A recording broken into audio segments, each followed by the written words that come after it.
네, 여러분 안녕하십니까. 2019년 12월 4일 돈이 빛나는 밤에 오랜만에 인사드리도록 하겠습니다. 네, 부자빠 주식학교 공장장입니다. 자, 지수가 11월 말부터 시작해서 12월 초가 시작이 되었는데, 연말이 되었는데, 조금 조정을 계속해서 하는 모습들입니다. 오늘도 코스피 지수, 코스닥 지수가 모두 0.73, 0.68% 하락 마감이 되었습니다. 지속적인 외국인 매도세가 조금 나오고 있고요. 그 다음에 시장을 조금 이렇게 긍정적인 분위기로 만들어줬던 미중 무역 협상이 좀, 먹구름이 들이오는 그런 모습들을 보여주고 있습니다. 전체적인 시장 상황과 미중 무역 협상 어떻게 되고 있는지 최 이사님 모시고 좋은 말씀 들어보도록 하겠습니다. 안녕하십니까? 네, 반갑습니다. 네, 반갑습니다. 네네. 12월에는 처음 뵙는 것 같아요. 12월 시작한 지 얼마 안 됐어요? 아, 그렇군요. 네네.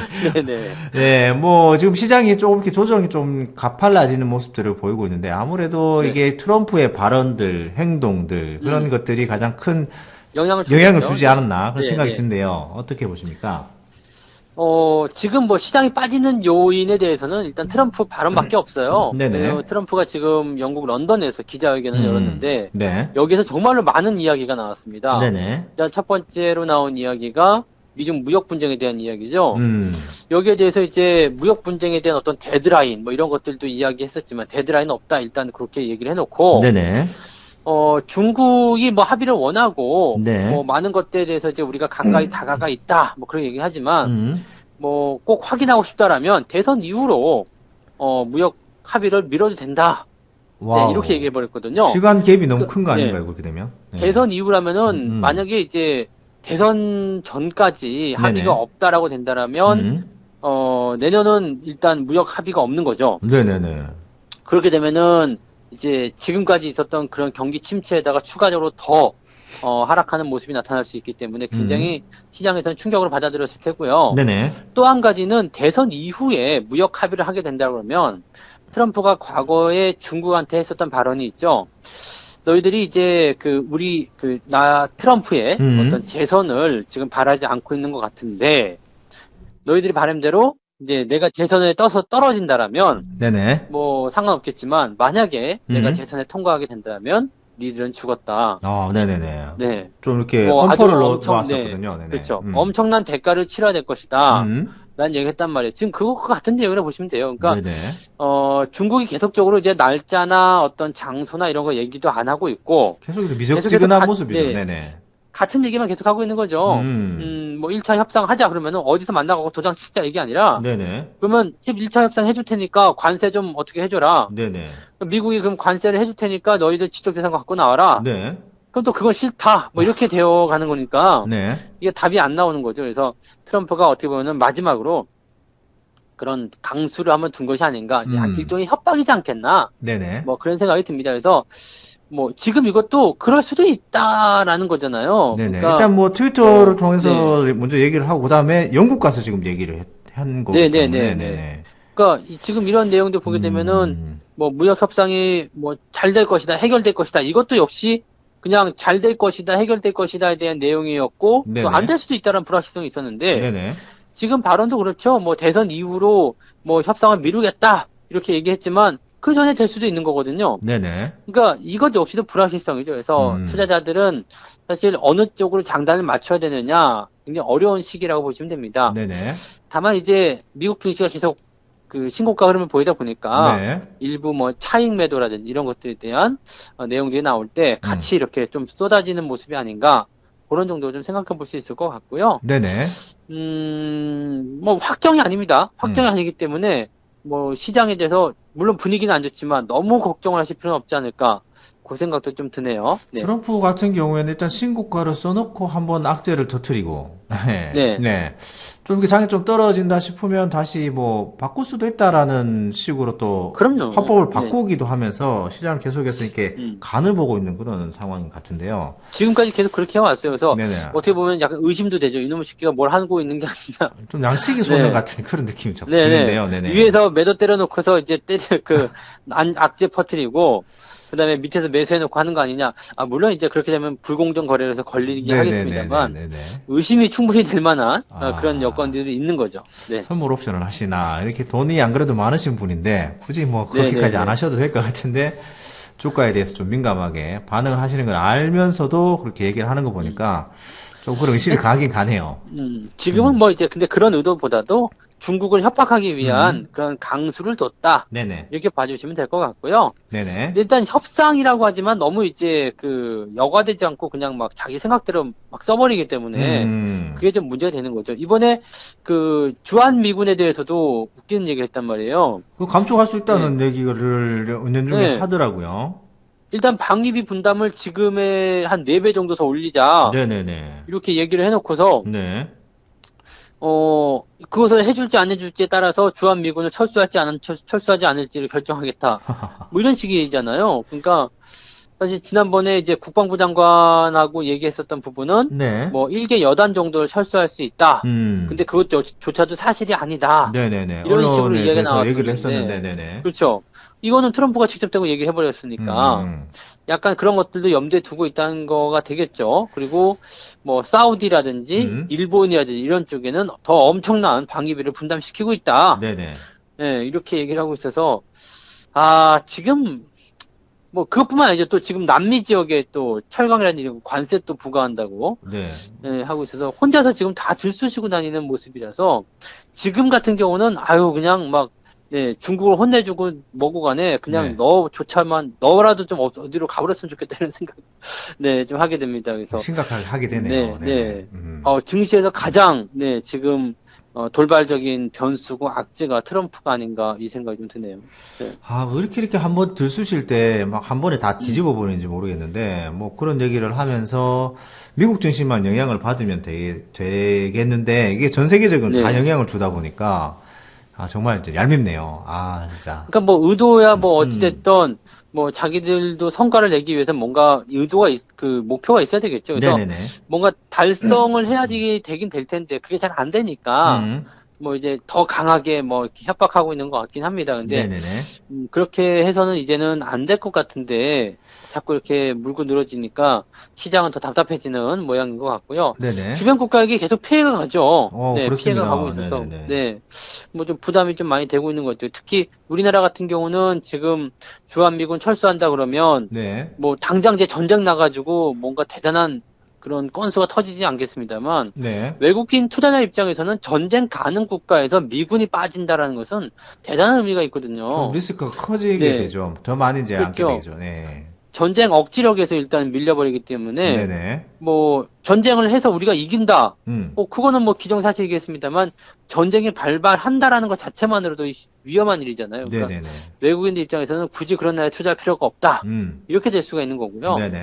또 우리나라는 이제 또 한일 관계도 지금 문제가 또 다시 생겨나고 있죠.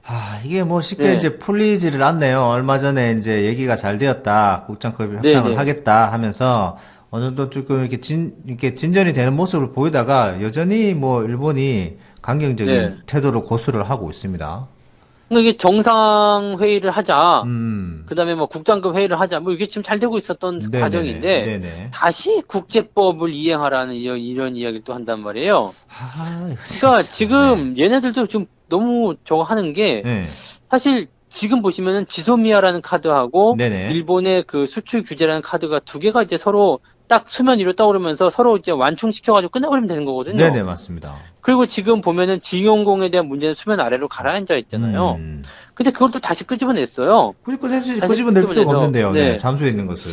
물론 이제 뭐 해결을 봐야 되는 부분이 있겠죠. 뭐 대법원 판결이 나왔으니까 해결을 봐야 된다. 뭐 그렇게 될 수도 있겠습니다만 지금 다른 거 해결 먼저 해놓고 나서 그거 해결해도 되지 않겠는가. 왜냐하면 경제적인 문제하고 정치적인 문제가 섞이지 말아야 된다는 게 기본적인 원칙이거든요. 분리가 됐으면 좋겠어요. 그렇죠. 그러니까 먼저 이런 그 경제 협력이나 지소미아나 이런 것들에 대한 카드를 서로 주고받으면서 그냥 마무리 잘 해놓고 그리고 나서 이제 징용권 문제에 대한 부분들은 정치적으로 풀어보면 되지 않겠느냐. 이런 의도인데 이게 지금 제대로 또 안 되고 있는 것 같아서 우리나라가 지금 잡음이 조금 많이 발생하고 있는 것 같고요. 한 가지 좋은 소식은 이제 중국의 왕이 네네네. 네, 외교부장이 우리나라에 지금 왔다는 거죠. 그래서 이제 한한령이 이제 한한령이 이제 사라질 수 있다라는 얘기가 많이 네네네. 나오면서 오랜만에 지금 온 것 같아요. 좀 한 4년 만인가요? 4년 만에 네, 온 거죠. 네네네. 네. 그러니까 이 중국 왕이 부장이 온 그 배경은 또 그렇습니다. 이게 그 중거리 미사일 네네. 배치를 하지 말아라. 음. 이런 얘기를 이제 한국에 전달하기 위해서 온 게 가장 크지 않을까 생각이 됩니다. 그렇습니다. 네. 네. 결국은 이 자국의 중거리, 위협이 된다, 예. 된다 그죠. 예. 중거리 미사일 같은 경우는 실질적으로 이제 그 러시아라든지 이런 쪽을 견제하기 위해서 지금 배치하려고 하는 움직임이기 때문에 네. 이거를 만약에 우리나라에 단다라고 그 설치한다 그러면은요. 사드 때와는 비교도 하지 못할 만큼의 엄청난 파장이 올 거예요. 그래서 네네. 요거는 지금 하지 않는다라고 정부에서 일단 이야기해 놓은 상태이긴 하기 때문에 네네네. 뭐 당장 걱정 안 되겠습니다만 만약에 한다 그러면 정말 큰일이 벌어지게 될 테고요. 일본도 마찬가지. 그다음에 동남아 어느 국가가 돼도 마찬가지가 될 것 같아요. 그래서 네. 미국이 지금 자꾸 그런 쪽으로 해서 협박을 좀 하고 있는 상태인데 요것만큼은 우리가 조금 피해야 되지 않을까 생각되고 네. 뭐 중국이 이제 그 뭐 시진핑의 방한이라든지 그런 것들을 전체적으로 이제 좀 우리 쪽과 이야기하려고 하는 모습들이 있기 때문에 네네. 뭐 그런 것들 보면은 이번에 중거리 미사일 배치만 네네. 잘 넘어가게 되면 중국과의 관계는 좀 좋아지지 않겠나 네. 요 생각이 좀 듭니다. 네. 일단 미국이 어떤 전반적인 큰 그림을 그리고 있지 않나. 방위 분담금 협상 카드를 굉장히 과도하게 꺼내고 중거리 미사일 네. 카드도 같이 동시에 꺼내면서 여러 가지 정치적인 해법들이 많이 이렇게 거기에 같이 녹아 있는 것 같은데 참 최대한 우리가 이득을 찾을 수 있는 부분도 좀 찾아내고 이제 피해가는 부분들은 일본으로 넘기는 게 최선이지 아닐까 생각을 네, 일본이 다 해보겠는데 갖고 가야 돼요. 다 갖고 왔으면 옥수수 갖고 좋겠어요. 왔으니까. 네. 네. 갖고 왔으면 좋겠다라는 그런 생각이 듭니다. 가장 또 시장의 핵심 이슈가 되는 것들이 트럼프의 발언이고 거기에 대한 또 중국의 반응들이 계속해서 부정적으로 또 때로는 미적지근하게 미온적으로 나오다 보니까 시장을 좀 갈팡질팡하게 만드는 것 같습니다. 가만 보면 다 얽혀 있어요, 그리고. 그러니까 다 걸쳐. 다 연결고리가 있습니다. 네네네네. 뭐 네. 손을 안 대는 곳이 없는 게 트럼프인 것 그쵸. 같습니다. 저 시장이 전체적인 시총 상위들도 조정을 조금 많이 해주면서 하면서 전체 지수가 많이 이제 빠지는 상황인데 이럴 때일수록 또 좋은 종목들을 담아 나갈 수 있는 기회로 삼으시고 뭐 굳이 또 12월 크리스마스에 산타가 안 오더라도 뭐 1월 달에 네. 와도 되고 추운 겨울에 오시면 되니까 그렇죠. 언제 네. 오는지 뭐 이렇게 그 시기를 따지지 마시고 좋은 종목들을 내 포트폴리오에 좀 담아 놓는 그런 기회를 또 삼으셔야 될 것 맞습니다. 같네요. 네네. 그 뭐 산타 크리스마스도 어차피 12월 말이잖아요. 네네네. 선물 받고 나면 바로 폐장이에요. 그러니까 네, 1월 달 네. 효과를 좀 기대해 보시면 좋을 것 같고 12월 달은 대체적으로 또 그런 게 있거든요. 양도세 피하기 위해서 또 매도가 좀 나올 또 수도 이제 있고요. 그죠. 네. 그동안 수익이 많이 났던 것들은 이제 올해 안에 처분하자 이렇게 될 수도 있고 네네. 또 수익이 많이 난 것들이 일부 있는 것들에 대해서도 또 세금을 이제 정산을 해야 되잖아요. 네. 근데 이것을 좀 저거 하기 위해서 그 감세시키기 위해서 손실 확정을 또 짓는 경우도 있어요. 즉, 손실 확정을. 그러니까, 네네네. 네, 내가 만약에 30% 수익이 났다 그러면은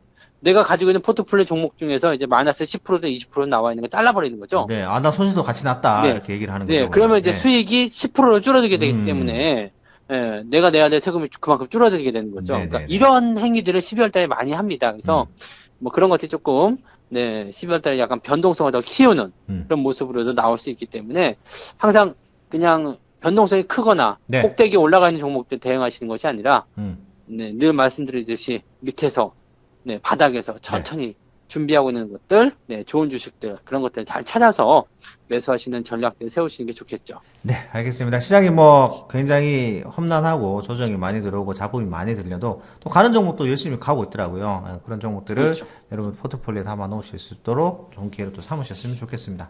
자, 오랜만에 또 좋은 말씀 많이 해주셨는데요. 오늘 뭐 트럼프로 시작해서 트럼프로 끝난 것 같은데 시장이 네. 가장 큰 이슈다 보니까 좀 비중을 좀 할애를 많이 해서 말씀을 드렸던 것 같습니다. 아직까지 어떤 그 악재에 대한 것도 불확실성이고 호재에 대한 것도 계속해서 불확실성이 연속이다 보니까 좀 이렇게 흔들리실 수 있는데 이럴 때 원칙을 잘 잡으시고 중심을 잘 잡으시기 바랍니다. 자, 오늘 마지막 구호를 오랜만에 할 건데 네. 시장이 좀 오르거나 내리거나 또 조정이 많이 오면 공포가 또 많이 오시니까 이럴 때일수록 네. 감정적인 매매는 좀 줄이셔야 된다라는 말씀을 드리기 위해서 알렉산더 엘더라는 분이 이런 말을 했네요. 시장은 네. 용서가 없고 감정적인 매매는 반드시 손실로 이루어진다. 예, 이어진다는 얘기를 했는데 네, 그냥 혼자 하신 걸로 네, 만족하시면 이걸로 하면 될 것 같네요. 제가 그냥 말씀드린 걸로 네. 마무리하도록 네네네. 하겠습니다. 너무 길어서 네, 그거 외치기 좀 어려울 것 같습니다. 네, 알겠습니다. 네, 자, 한 번만 더 말씀해 주세요. 그러면. 자, 네. 마지막으로 제가 알렉산더 엘드가 말씀하셨던 네. 그 말씀을 마무리로 방송을 마무리하도록 하겠습니다. 자, 시장은 용서가 없고 감정적인 매매는 반드시 손실로 이어진다. 라는 말씀을 네. 마무리로 드리도록 하겠습니다. 자, 수고하셨습니다. 네, 고맙습니다. 네.